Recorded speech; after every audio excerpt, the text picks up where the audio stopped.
Class 10 science.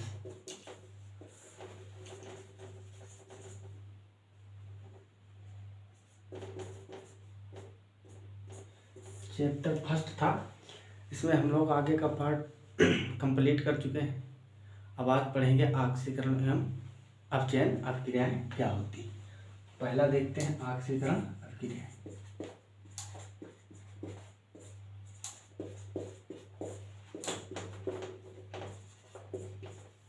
इसको English में oxidation reaction बोलते हैं। Oxidation reaction. तो ऑक्सीकरण क्या होता है? कोई भी तत्व जब एक रूप से दूसरे रूप में परिवर्तित होता है, अभिक्रिया जब होती है, तो उसमें या तो उसकी आखिरी ऑक्सीकरण अवस्था बढ़ती है या फिर कम होती है। तो इसी के बारे में चर्चा करना है कि किस तत्व की ऑक्सीकरण अवस्था बढ़ रही है, किसकी घट रही है। बढ़ने और घटने को किसको ऑक्सीकरण बोलते हैं, किसको अपचयन बोलते हैं, इसके क्या हानि होती है, क्या लाभ होते हैं, और इसके इलेक्ट्रॉन बिंदु अभिकल्पना पर भी चर्चा करेंगे। तो ऑक्सीकरण क्या होता है? मान लो आपके पास कोई तत्व है, मैग्नीशियम ले लेते हैं Mg। इसकी रिएक्शन ऑक्सीजन से करवाते हैं, O2 से। 2Mg की रिएक्शन ऑक्सीजन से करवाएंगे तो बनेगा मैग्नीशियम ऑक्साइड MgO। अब अगर यहाँ पर देखा जाए तो मैग्नीशियम उदासीन अवस्था में है, मतलब इसमें इसकी ऑक्सीकरण अवस्था 0 है, क्योंकि ये किसी भी तत्व से जुड़ा हुआ नहीं है। तो मैग्नीशियम की ऑक्सीकरण अवस्था 0 है। जब ये ऑक्सीजन से जुड़ जाएगा तो ऑक्सीजन से जुड़ने के बाद ऑक्सीजन पे 2- चार्ज होता है। अगर एक ऑक्सीजन है, अगर इसका इलेक्ट्रॉनिक विन्यास देखा जाए मैग्नीशियम का, तो परमाणु क्रमांक होता है 12, मतलब इसके परमाणु में 12 इलेक्ट्रॉन है। तो इलेक्ट्रॉनिक विन्यास जब करोगे, इलेक्ट्रॉनिक विन्यास, मैग्नीशियम का इलेक्ट्रॉनिक विन्यास 1s2 2s2 2p6 और 3s2 आएगा। मतलब इसके परमाणु में 3 सेल हैं। ऐसे देख लो, ये इसका न्यूक्लियस है केंद्रक, जिसमें प्रोटॉन भरे हुए हैं, और इसके चारों ओर 3 सेल हैं। पहली वाली सेल में 2 इलेक्ट्रॉन है, 1s2। दूसरी वाली सेल में 6 और 2 8 इलेक्ट्रॉन, 1 2 3 4 5 6 7 8। और तीसरी वाली जो सेल है, लास्ट सेल, उसमें 2 इलेक्ट्रॉन है। तो मैग्नीशियम जब किसी तत्व से रिएक्शन करेगा तो उसके बाहर वाली जो सेल के इलेक्ट्रॉन हैं वही अभिक्रिया में भाग लेंगे। तो बाहर वाली सेल में मात्र 2 इलेक्ट्रॉन है। तो अगर अभिक्रिया करेगा तो ये यही 2 इलेक्ट्रॉनों को त्याग सकता है, या इसी सेल में किसी तत्व से और ज़्यादा इलेक्ट्रॉन लेके रख सकता है। इसके अंदर वाले जो है उस पर इसमें प्रोटॉन भरे हुए हैं, केंद्रक में प्रोटॉन होते हैं। जितने बाहर सेल में इलेक्ट्रॉन है उतने ही अंदर प्रोटॉन होंगे, क्योंकि हर एक इलेक्ट्रॉन पर 1 माइनस चार्ज होता है और हर एक प्रोटॉन पे 1 प्लस चार्ज होता है। तो जितने इलेक्ट्रॉन है उतने ही प्रोटॉन एक एक इलेक्ट्रॉन को पकड़ के होल्ड करके रखते हैं, माइनस और प्लस अट्रैक्शन के कारण। तो इसके 2 इलेक्ट्रॉन लूज हो जाएंगे। और ऑक्सीजन को अगर देखा जाए, ऑक्सीजन का, तो ऑक्सीजन के परमाणु क्रमांक होता है 8। इसका इलेक्ट्रॉनिक विन्यास करो, इलेक्ट्रॉनिक विन्यास तो इस तरह से होगा 1s2 2s2 और 2p4, 4 2 6 2 8 इलेक्ट्रॉन। अब इसको अगर सेल में दिखाएंगे तो ये इसका न्यूक्लियस हो गया, जिसमें प्रोटॉन भरे हुए हैं, और इसकी केवल 2 सेल होती हैं। एक पहली सेल 1s2 और एक दूसरी 2s2 और 2p4। 2 सेल हैं इसके परमाणु में। पहली वाली में सब में 2 ही होते हैं और अगली सेल में 4 और 2 है, 6 इलेक्ट्रॉन है। 1 2 3 4 5 6। कोई भी तत्व अभिक्रिया क्यों करता है? अभिक्रिया इसीलिए करता है कि वो स्थायी हो जाए। अगर जो पहले से तत्व कोई स्थायी है, स्टेबल है, तो आगे रिएक्शन नहीं करता है। अभिक्रिया का मेन उद्देश्य यही होता है कि तत्व अपनी स्थायी अवस्था में पहुंचना चाहता है, इसीलिए वह अभिक्रिया या रिएक्शन करता है। तो स्टेबल होने के लिए किसी भी तत्व की स्थायी अवस्था का मतलब होता है उसके लास्ट सेल में 8 इलेक्ट्रॉन हो। एक रूल होता है ऑक्टेट रूल, अष्टक नियम। तो अष्टक नियम के अनुसार उसकी बाह्य सेल में 8 इलेक्ट्रॉन अगर हैं तो वो तत्व स्थायी होगा। तो अगर मैग्नीशियम की बाह्य सेल में देखें तो केवल 2 इलेक्ट्रॉन है, तो इसमें 8 तो है नहीं, तो ये अभिक्रिया कर सकता है। और ऑक्सीजन के बाह्य सेल में भी 6 इलेक्ट्रॉन है, मतलब 2 इलेक्ट्रॉनों की कमी है। तो ऐसा हो सकता है अगर इसकी बाह्य सेल से, मैग्नीशियम की बाह्य सेल से 2 इलेक्ट्रॉन इसको दे दिए जाएं ऑक्सीजन को, तो इसके पास 6 पहले से थे, 6 और 2 8 हो जाएंगे, ये स्थायी हो जाएगा। और इसके जब 2 इलेक्ट्रॉन निकल जाएंगे तो इसकी बाह्य सेल हो जाएगी 2 नंबर वाली, तो इसके 2 नंबर वाली सेल में भी 8 इलेक्ट्रॉन है। इसके देखो 2, 8, 2 ऐसा इलेक्ट्रॉनिक विन्यास था। अगर ये 2 इलेक्ट्रॉन हटा दिए जाएं मैग्नीशियम से बाहर वाले, तो इसकी लास्ट सेल बचेगी ये दूसरी वाली, तो इसमें 8 इलेक्ट्रॉन है। और इसको 2 मिल जाएंगे तो इसको इसके पास भी बाह्य सेल में 8 हो जाएंगे, तो ये स्टेबल हो जाएंगे। अब इसी तरह से ये रिएक्शन करते हैं। मान लो 2 इलेक्ट्रॉनों का ट्रांसफर कर दिया गया मैग्नीशियम से ऑक्सीजन की ओर, तो यहाँ से 2 इलेक्ट्रॉन हट जाएंगे, मतलब ये सेल यहाँ से गायब हो गई। अब इसके पास बची 2 सेल और लास्ट सेल में इसके कितने इलेक्ट्रॉन हैं? 1 2 3 4 5 6 7 8, मतलब 8 इलेक्ट्रॉन है, ये स्थायी हो गया जब 2 इलेक्ट्रॉन इसने डोनेट किया है, इसको दिया है ऑक्सीजन को। अब ऑक्सीजन को 2 इलेक्ट्रॉन मिल गए, मतलब इसके पास भी 8 हो गए, अब ये स्टेबल हो गए।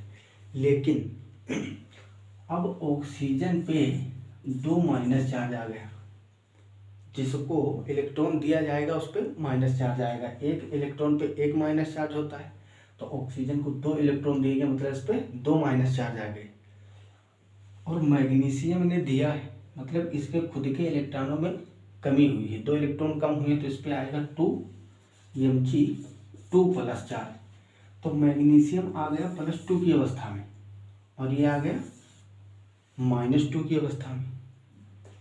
अब इतना अगर समझ लिए हो अच्छे से, नहीं समझ में आया तो बैक करके फिर से वीडियो देखो। ये जब समझ लोगे तभी ऑक्सीकरण और अपचयन आपको समझ में आएगा। तो इसको समझ लियो तो नोट करो, फिर आगे बताते हैं ऑक्सीकरण और अपचयन आखिर क्या होता है। अगर इतना समझ में आ गया है, समझ लो कि काम हो गया ऑक्सीकरण अपचयन का।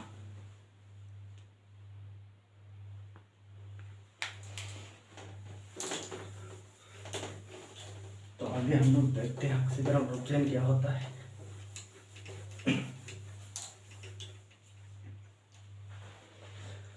अब ये तो पता चल गया होगा कि ऑक्सीजन और मैग्नीशियम क्यों अभिक्रिया कर रहे हैं, क्योंकि ये स्थायी नहीं है। इनके बाह्य सेल में इलेक्ट्रॉनों की संख्या 8 से कम है या ज़्यादा है, इसीलिए स्थायी होने के लिए बाह्य सेल में 8 इलेक्ट्रॉन पूर्ण करने के लिए अभिक्रिया कर रहे हैं। तो Mg जब अकेला था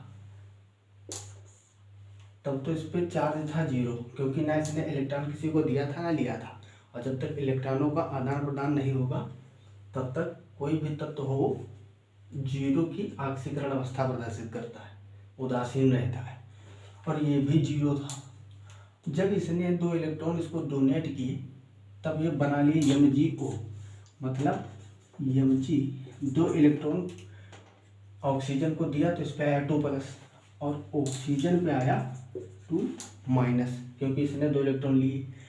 अब ये माइनस और प्लस अट्रैक्शन के कारण इसमें आयनिक बंध बन जाते हैं, जिसके कारण ये MgO संरचना बन जाती है, एक साथ जुड़ जाते हैं। 2 इलेक्ट्रॉनों को आदान प्रदान के कारण MgO बन जाता है।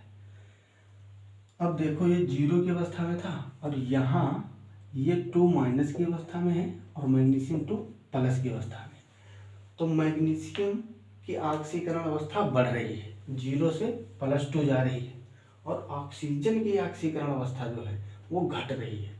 तो जब ऑक्सीकरण अवस्था बढ़ती है उसको बोलते हैं ऑक्सीकरण, और जब अवस्था घटती है तो उसको अधचयन बोलते हैं। अब समझ में आ गया? इस अभिक्रिया में मैग्नीशियम का ऑक्सीकरण हो रहा है। मैग्नीशियम क्या हो रहा है? ऑक्सीकरण, क्योंकि 0 से +2 स्टेट में जा रहा है, और ऑक्सीजन का हो रहा है अपचयन, क्योंकि ये 0 से -2 में जा रहा है। तो इसकी परिभाषा लिखते हैं ऑक्सीकरण की।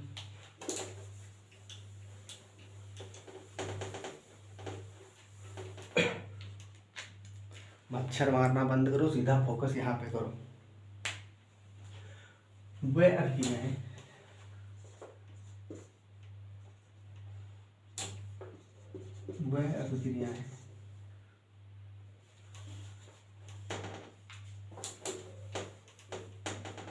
पॉइंट नंबर 1, जब किसी तत्व में ऑक्सीजन या कोई अधिक विद्युत ऋणात्मक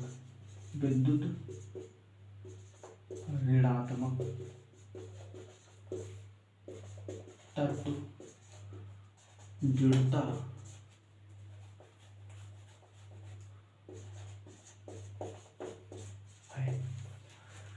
जब किसी तत्व में ऑक्सीजन या कोई अधिक विद्युत ऋणात्मक तत्व जुड़ता है किसी भी पदार्थ में, जैसे मैग्नीशियम में जुड़ रहा था ऑक्सीजन के अलावा आप Cl ले लो, क्लोरीन, Cl2, ये भी अधिक विद्युत ऋणात्मक तत्व है। कौन कौन से विद्युत ऋणात्मक तत्व होते हैं? जो अधातुएं होती हैं, आवर्त सारणी में जो लास्ट में रखी होती हैं अधातुएं, वो बहुत ही ज़्यादा विद्युत ऋणात्मक होती हैं। इधर देख लो, बता रहा हूँ, फ्लोरीन सबसे ज़्यादा विद्युत ऋणात्मक, उसके बाद में ऑक्सीजन आता है, फिर आता है नाइट्रोजन, उसके बाद में आता है क्लोरीन, फिर आते हैं सल्फर। ये बहुत ही ज़्यादा विद्युत ऋणात्मक तत्व हैं। इसके बाद भी पूरी सारणी आती है, बहुत सारे तत्व होते हैं इसमें। तो ये तत्व जब किसी तत्व से जुड़ते हैं, मतलब विद्युत ऋणात्मक तत्व, तो ये उससे इलेक्ट्रॉन छीन लेते हैं। इस पे आ जाता है माइनस चार्ज इन तत्वों पे, और जिससे छीनते हैं उस पर प्लस चार्ज, मतलब ऑक्सीकरण अपचयन हो गया। तो ये तत्व जब भी जुड़ेंगे किसी से, तभी अभिक्रियाएं ऑक्सीकरण अपचयन होंगी। तो जब किसी तत्व में ऑक्सीजन या कोई अधिक विद्युत ऋणात्मक तत्व जुड़ता है, तब उस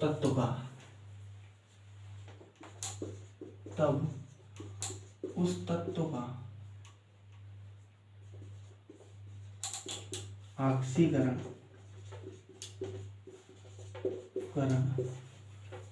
हो जाता है। नंबर 2, यदि किसी तत्व से हाइड्रोजन मतलब जानते हो हाइड्रोजन वह धनात्मक तत्व निकल जाते हैं।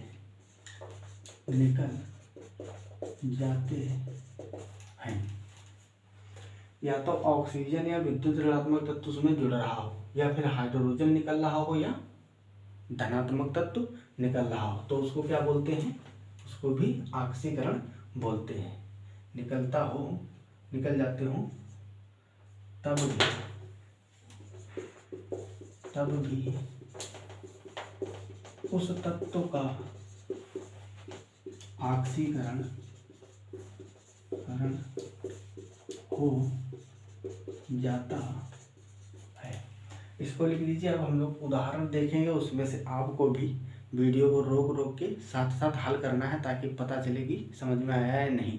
अगर ना आए फिर से बैक करके देखना, पक्का समझ में आएगा। तो उदाहरण है,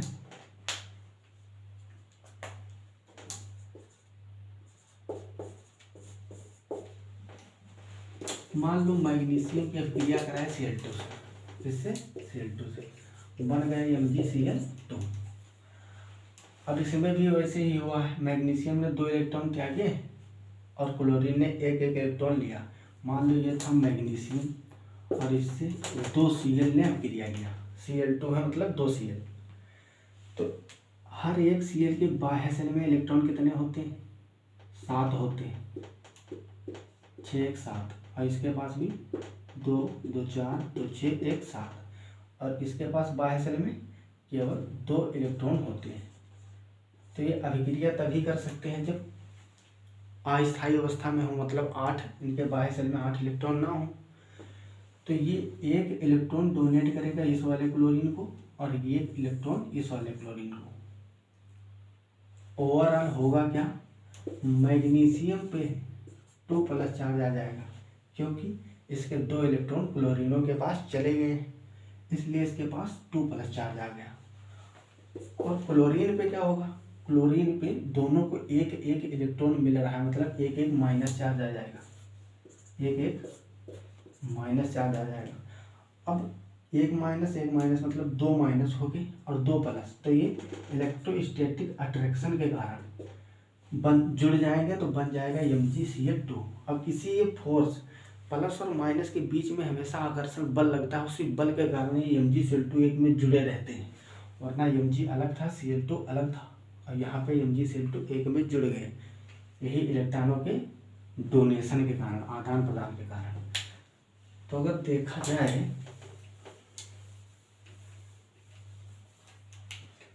तो Mg यहाँ 0 की अवस्था में था, इस पर कोई प्रकार का धनात्मक या ऋणात्मक आवेश नहीं था। लेकिन MgCl2 में ये 2 प्लस अवस्था में है, मतलब इसका क्या हुआ? मैग्नीशियम का ऑक्सीकरण होगा, ऑक्सीकरण हो रहा है। ऑक्सीकरण का मतलब क्या होता है? 0 से अगर अधिक अवस्था में ऑक्सीकरण अवस्था बढ़ रही है उसकी, तो मतलब उस तत्व का ऑक्सीकरण हो रहा है। अगला पॉइंट इसमें नोट कर लो, नंबर 3।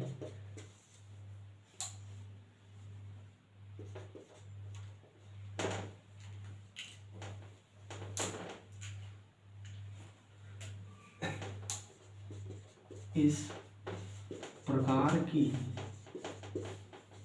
अभिक्रिया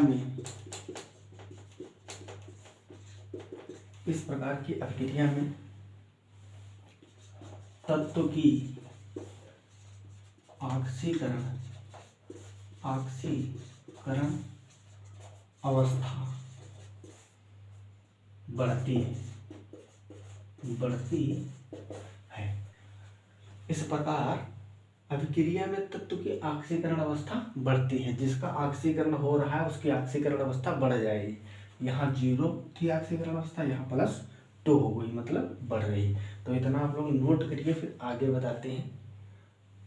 और भी किसी प्रकार से क्या ऑक्सीकरण हो सकता है उसको समझाते हैं।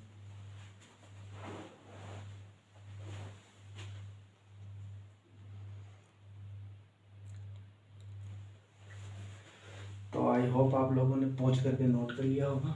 अब आगे बढ़ते हैं। वैसे आप लोगों का बोर्ड एग्जाम भी आने ही वाला है, 1 महीने बाद अभी लगभग मान के चलो वही 20 मार्च के बाद संभावनाएं हैं एग्जाम होने की। तो एकदम लग के पढ़ाई करते रहो, ठीक है भैया। अगर अच्छे नंबर लाना है, अच्छे मार्क्स लाने हैं तो पढ़ाई तो करना ही पड़ेगा। बिना मेहनत के तो कुछ हो नहीं सकता, मेहनत तो करना ही पड़ेगा। आज नहीं तो कल करोगे, करना तो पड़ेगा ही। इससे अच्छा अभी कर लो।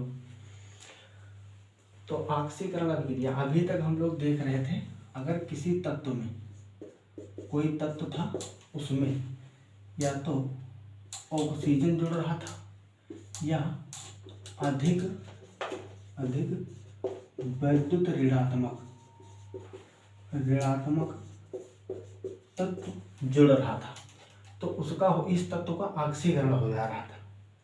इस तत्व के साथ कोई एक तत्व उसमें अगर ऑक्सीजन या विद्युत ऋणात्मक तत्व जुड़ता था तो इस तत्व का ऑक्सीकरण हो जाता था। अब हम लोग देखेंगे, अगर किसी तत्व से या यौगिक से अगर हाइड्रोजन को निकाल दिया जाए तब भी उसका ऑक्सीकरण हो जाएगा।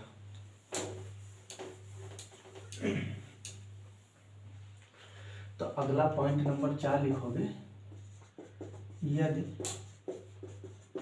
किसी यौगिक से हाइड्रोजन को निकाला जाए तो भी उसको ऑक्सीकरण बोलेंगे। अब एग्जांपल लेते हैं, CH2 कार्बन डाइसल्फाइड, इसकी अभिक्रिया कराते हैं ऑक्सीजन से,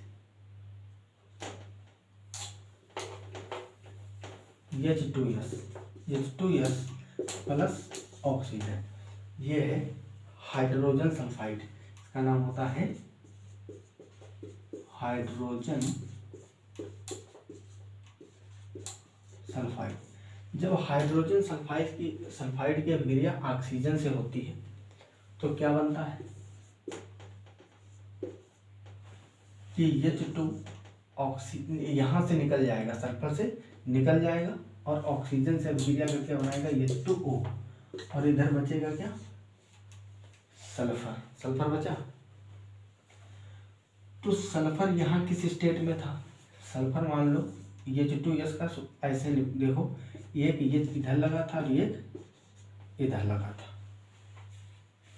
तो हाइड्रोजन पे प्लस चार्ज होता है, एक प्लस, तो दोनों पे एक एक प्लस होगा, और सल्फर पे 2 माइनस चार्ज होगा। ये जो H2S लिखा है हाइड्रोजन सल्फाइड, 2 हाइड्रोजन जुड़े, दोनों पे एक एक प्लस चार्ज, और सल्फर पे 2 माइनस चार्ज होंगे। यहाँ जो सल्फर है ये अलग हो गया है क्योंकि इसके हाइड्रोजन निकल गए हैं, ऑक्सीजन से अभिक्रिया करके H2O जल बना लिए हैं, और यहाँ सल्फर बाहर निकल गया। तो सल्फर की यहाँ ऑक्सीकरण अवस्था 0 है क्योंकि यहाँ इससे कोई नहीं जुड़ा है, और जब तक परमाणु जुड़ेंगे नहीं एक दूसरे से तब तक उस पर चार्ज कैसे आएगा, इलेक्ट्रॉनों का आदान प्रदान नहीं होगा। तो ये 0 में पहुँच गया, मतलब -2 से क्या हुआ है, हाइड्रोजन सल्फाइड में सल्फर -2 की स्टेट से कहाँ पहुँच गया, 0 की अवस्था में, मतलब इसमें ऑक्सीकरण अवस्था बढ़ रही है। अब कहोगे इसमें बढ़ रहा, 2 से 0 पहुँच गया, घट रही, लेकिन ये -2 था, मतलब -2 था तो वो 0 पहुँच गई, मतलब उसके मान लो 2 रुपये आप किसी के चाह रहे हो, ठीक है, 2 रुपये किसी के चाहते हो तो तुम माइनस में हो। अगर उसको 2 रुपये दोगे मतलब तुम्हारी अवस्था बढ़ जाएगी, तभी तो तुम 0 हो पाओगे। -2 से 0 आना मतलब बढ़ना, ठीक है। +2 से 0 जाता तो उल्टा हो जाता, लेकिन ये -2 से 0 जा रहा है, मतलब इसकी ऑक्सीकरण अवस्था बढ़ रही है, ठीक है। तो जब भी किसी तत्व की ऑक्सीकरण अवस्था बढ़ेगी समझ लो उसमें ऑक्सीकरण हो रहा है। तो इस अभिक्रिया में सल्फर का ऑक्सीकरण हो रहा है, सल्फर का ऑक्सीकरण हो रहा है। अब इसके बाद हेडिंग लगाते हैं अपचयन अभिक्रियाएं, रिडक्शन रिएक्शन, उसको देखते हैं कि अपचयन अभिक्रियाएं क्या होती है। तो ऑक्सीकरण मान के चलो समझ में आ गया होगा आप लोगों को। अगर एक बार में अच्छे से नहीं समझ में आ रहा है तो दोबारा फिर से 2 बार देख लेना, बैक करके वीडियो जरूर समझ में आ जाएगा। और हमारे चैनल शिक्षा की नई किरण को लाइक शेयर एंड सब्सक्राइब भी कर लेना, क्योंकि सब्सक्राइब कर लोगे तो ऐसे ही मज़ेदार वीडियो आपको बराबर मिलते रहेंगे। तो अगला नंबर 2 है अपचयन अभिक्रियाएं। अपचयन अभिक्रियाएं, ये अपचयन अभिक्रियाएं क्या होती है, या इंग्लिश में बोले तो रिडक्शन रिएक्शन। इसमें किसी तत्व का अपचयन होगा, जैसे उसमें ऑक्सीकरण अवस्था बढ़ रही थी तो उसको बोले ऑक्सीकरण, और इसमें किसी तत्व की ऑक्सीकरण अवस्था घटेगी उसको बोलेंगे अपचयन। अपचयन मतलब अपचित हो जा रहा है। तो इसमें कुछ पॉइंट लिखेंगे। नंबर 1, जब किसी तत्व, एकदम ऑक्सीकरण का सब उल्टा लिखना है, किसी तत्व से ऑक्सीजन व कोई वैद्युत ऋणात्मक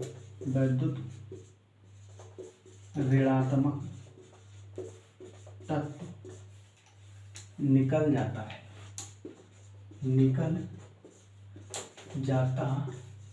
है तो उस तत्व का अपचयन हो जाता है, अपचयन हो जाता है। ऑक्सीकरण में क्या हो रहा था, जब किसी तत्व से ऑक्सीजन या कोई विद्युत ऋणात्मक तत्व जुड़ता था तो उसका ऑक्सीकरण हो जाता था। इसमें ऑक्सीजन या विद्युत ऋणात्मक तत्व निकल जा रहा है, मतलब उसका अपचयन हो रहा है। नंबर 2, यदि किसी तत्व या यौगिक में हाइड्रोजन, ये तो मतलब लिख दिया हाइड्रोजन, यदि किसी तत्व या यौगिक में हाइड्रोजन व धनात्मक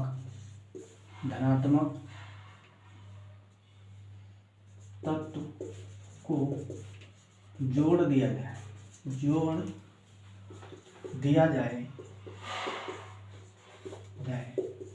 तो उस तत्व का क्या हो जाएगा, अपचयन हो जाएगा। समझ में आ गया ढंग से।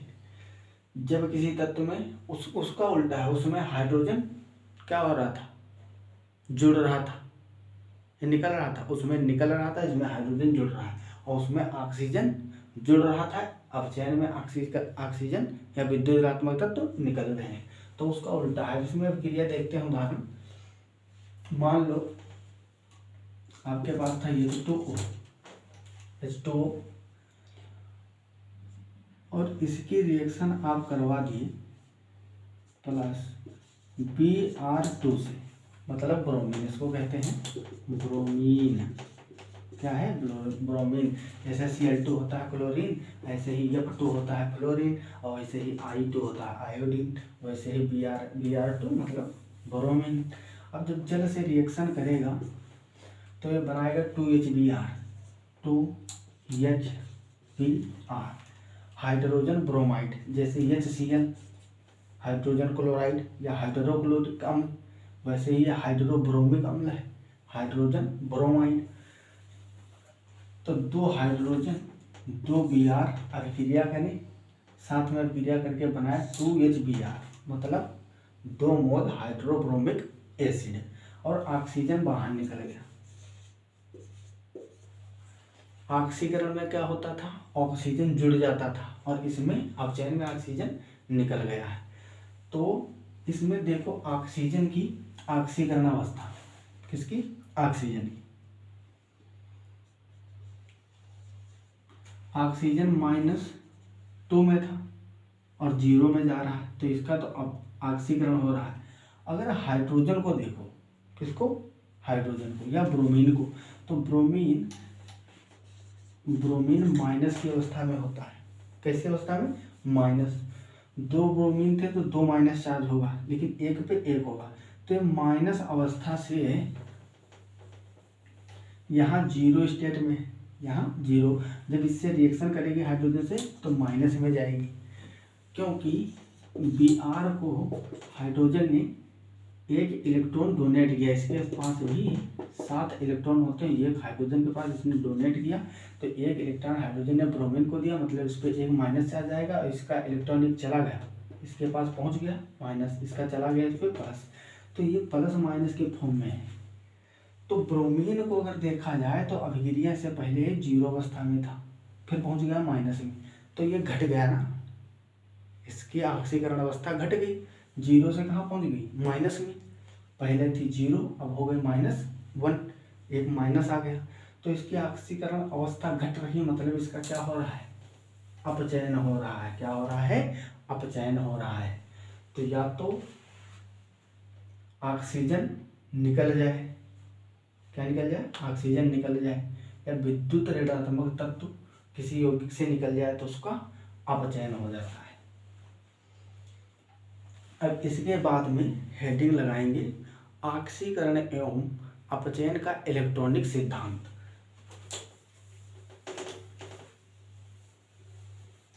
ऑक्सीकरण एवं अपचयन का इलेक्ट्रॉनिक सिद्धांत।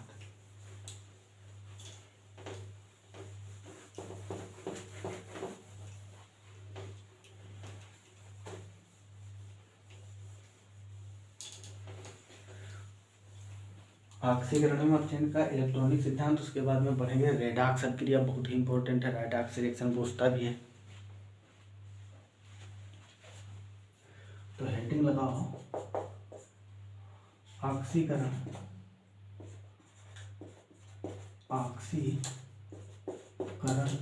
व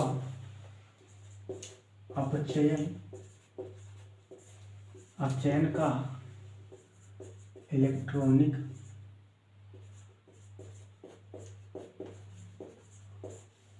सिद्धांत।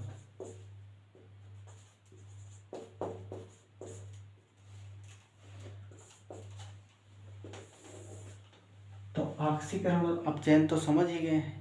ऑक्सीकरण मतलब जब किसी तत्व की ऑक्सीकरण अवस्था बढ़ रही हो, और अपचयन मतलब ऑक्सीकरण अवस्था घट रही हो, मतलब उसका अपचयन हो रहा है। तो इसका इलेक्ट्रॉनिक सिद्धांत क्या होता है, मतलब मान लो ये सोडियम था, क्या था, सोडियम। इसने क्या किया, सोडियम प्लस एक इलेक्ट्रॉन को त्याग दिया, तो इस पे आ गया है प्लस चार्ज। मतलब अब हम लोगों को ऑक्सीकरण और अपचयन क्रियाएं इलेक्ट्रॉनों के आधार पे पढ़ना है। अभी तक तत्व जुड़ रहे थे, निकल रहे थे, अब इलेक्ट्रॉनों के आधार पे पढ़ना है। सोडियम से जब एक इलेक्ट्रॉन निकाल दोगे तो ये प्लस स्टेट में आ जाएगा।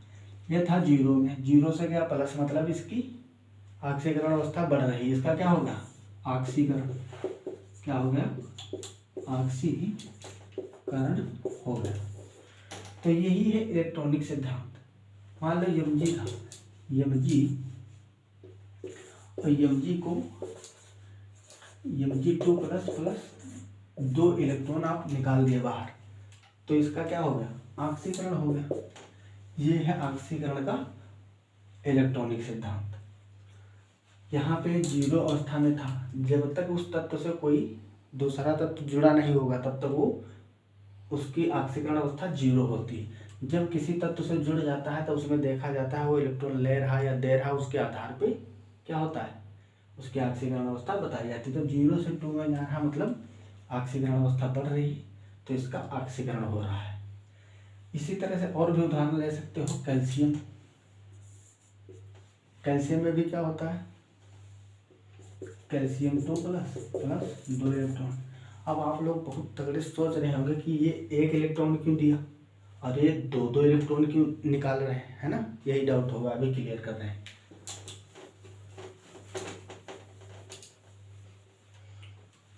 जो सोडियम होता है इसका परमाणु क्रमांक होता है 11। इसका अगर इलेक्ट्रॉनिक विन्यास करोगे, इलेक्ट्रॉनिक कन्फिगरेशन, तो क्या होगा, 1s2 2s2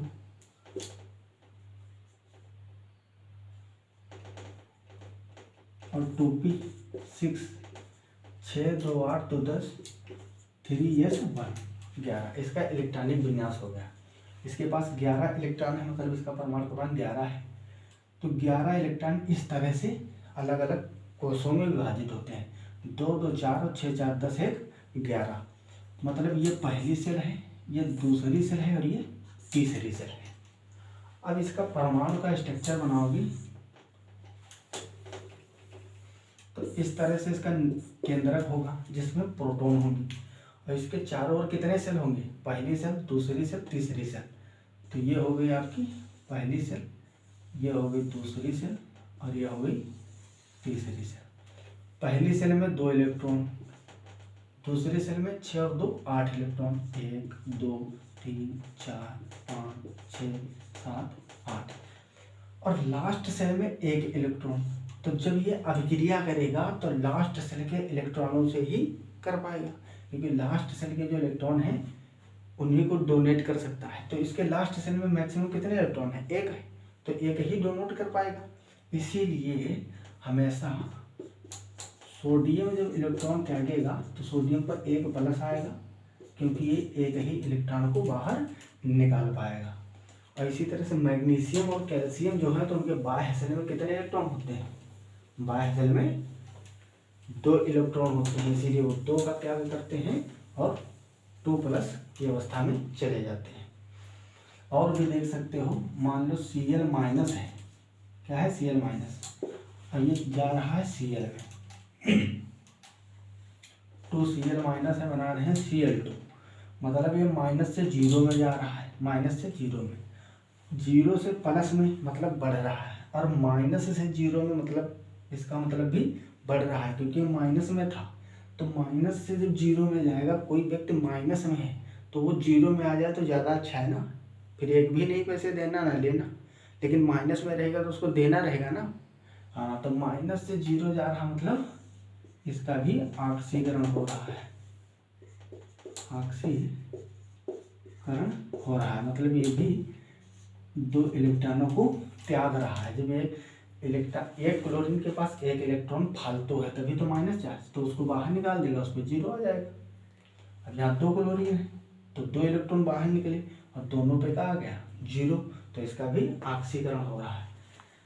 अब देखते हैं अपचयन का। ये तो ऑक्सीकरण का था इलेक्ट्रॉनिक सिद्धांत, अब अपचयन का इलेक्ट्रॉनिक सिद्धांत क्या होता है उसको देखते हैं।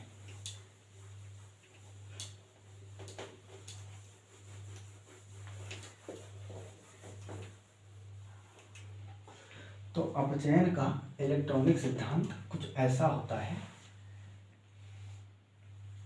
वही देख लो जो उदाहरण दिए थे। मान लो ये है सोडियम प्लस, पहले क्या होता था? सोडियम से बनता था सोडियम प्लस और एक इलेक्ट्रॉन बाहर निकलता था, ये ऑक्सीकरण है। क्या है? ऑक्सीकरण, ऑक्सीकरण था। और यहाँ पे सोडियम को एक इलेक्ट्रॉन मिल जा रहा है, वहाँ दे रहा था वो निकाल रहा था, और यहाँ मिल रहा है, तो ये सोडियम प्लस से बन जा रहा है सोडियम, मतलब प्लस से 0 जा रहा है, ये 0 से प्लस जा रहा था तो ऑक्सीकरण, और ये प्लस से कहाँ जा रहा है? 0 में, मतलब घट रही है। जब ऑक्सीकरण अवस्था बढ़ेगी तब होगा ऑक्सीकरण, और जब घटेगी तब अपचयन होगा। तो ये अपचयन का इलेक्ट्रॉनिक सिद्धांत, मतलब इलेक्ट्रॉन के द्वारा समझाया जा रहा है। तो ये क्या हो रहा है? अपचयन, अपचयन। लोहे में जंग लगना, जिसको संक्षारण बोलते हैं, ऑक्सीकरण है या अपचयन है? इसको आप लोग कमेंट बॉक्स में आंसर जरूर करना, फिर अगली क्लास में डिस्कस करेंगे उसके बारे में। तो सोडियम प्लस से सोडियम 0 में जा रहा है, मतलब इसका अपचयन हो रहा है, इसकी ऑक्सीकरण अवस्था घट रही है। इसी तरह से मान लो Ba2+, बेरिलियम 2+, इसको 2 इलेक्ट्रॉन मिल गए और ये बन गया Ba, तो 2+ की स्टेट से 0 में जा रहा है, मतलब इसका क्या हो रहा है? अपचयन। किसके द्वारा? इलेक्ट्रॉनों के द्वारा, इलेक्ट्रॉन इसका अपचयन कर रहे हैं, तो इसको भी कहोगे अपचयन।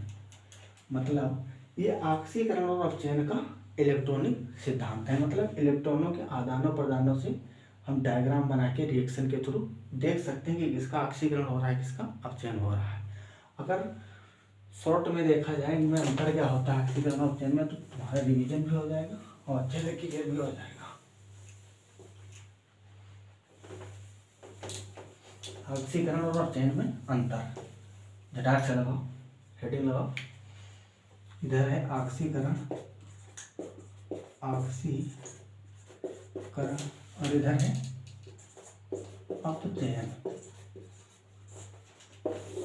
लिखो लिखो पॉइंट, अभी तो बताए हैं, याद करके लिखो। पहला नंबर क्या था? ऑक्सीजन या वैद्युत ऋणात्मक तत्व का जुड़ना। और अपचयन में क्या होता है? ऑक्सीजन या वैद्युत ऋणात्मक तत्व का निकलना। नंबर 2, हाइड्रोजन या प्लस मतलब धनावेश, धनात्मक तत्व, हाइड्रोजन या धनात्मक तत्व का निकलना। और इसमें क्या हो जाएगा, हाइड्रोजन या धनात्मक तत्व का जुड़ना। देख रहे हो, जब कंपेरिजन कर रहे हो तो पता चला ना, सब एकदम अपोजिट है, उल्टा है। और इसमें क्या होता था, तत्व से तत्व में इलेक्ट्रॉनों की कमी होती, और इसमें क्या होता है, तत्व में इलेक्ट्रॉनों की बढ़ोतरी होती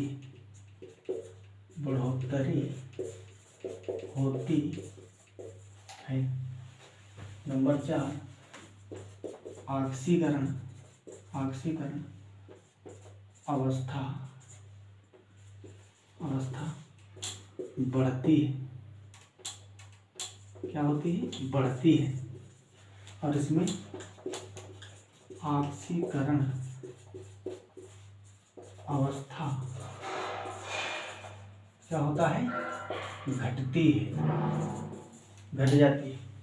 और इसमें देख लो, उदाहरण लिख देते हैं, सोडियम से जा रहा था सोडियम प्लस, और प्लस एक इलेक्ट्रॉन, और इसमें इसी का उल्टा कर दो, सोडियम प्लस प्लस एक इलेक्ट्रॉन तो बनाएगा सोडियम। इसमें क्या हो गया, ये अपचयन है, ये ऑक्सीकरण।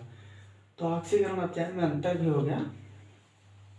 तो इतना आज के लिए था। अब आगे की क्लास में लेके आएंगे रेडॉक्स अभिक्रियाएं क्या होती हैं, रेडॉक्स अभिक्रियाएं पढ़ेंगे, और उसके साथ में पढ़ेंगे संक्षारण, लोहे में जंग लगना, और विकृत गंधिता क्या होती है, इसके बारे में डिटेल में एकदम चर्चा करेंगे, और सीधा दिमाग में ठोक देंगे, कोई भी उसमें संदेह नहीं है।